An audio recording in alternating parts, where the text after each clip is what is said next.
फ़खर, आपसे कुंडी साहब के आने से पहले हम बातचीत को आगे बढ़ा रहे थे।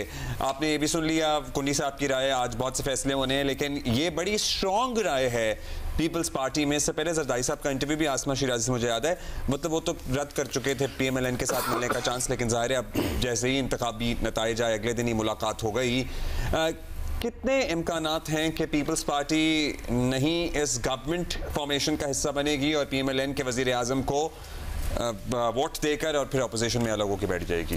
आपको लगता है ये होगा, ये हो सकता है?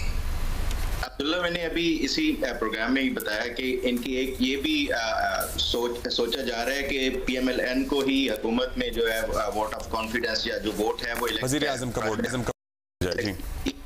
तो कुंडी साहब ने इसको कंफर्म भी किया कि ये एक है, और मेरा ख्याल है ये मोस्ट लाइकली ये उसी फार्मूले के ऊपर जा रहे हैं 2008 वाला जो था। लेकिन इसमें एक चीज जो इम्पोर्टेंट होगी वो ये है कि इस टाइम जो PTI के आजाद अरकान हैं वो एक बड़ी नंबर में है। वो ये PTI इनको इलेक्ट कराने के लिए अपना वोट दे देती है, लेकिन 6 महीने के बाद वो दोबारा से प्राइम मिनिस्टर को कहें कि आप दोबारा से वोट ऑफ कॉन्फिडेंस। तो ये एक फिर मेरा ख्याल है कि ये इंस्टेबिलिटी जो है वो कंटिन्यूअसली रहेगी।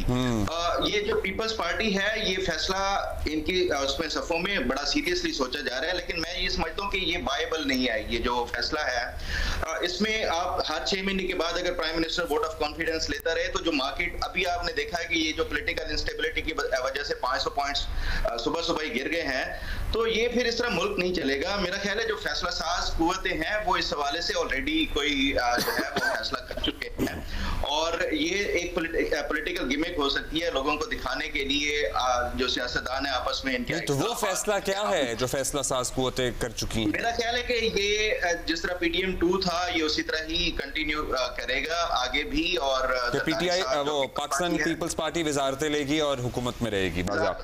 हो सकता है कि जिस तरह रईस अंसारी साहब ने भी कहा कि बिलावल भुट्टो जरदारी खुद जो कैबिनेट में ना आए, लेकिन उसके अगेंस्ट फिर ये है कि जरदारी साहब खुद सदर बन सकते हैं, इनको स्पीकर कौमी असेंबली का वैसे वो तो मोस्ट लाइकली कैबिनेट में नहीं होंगे। हाँ जी,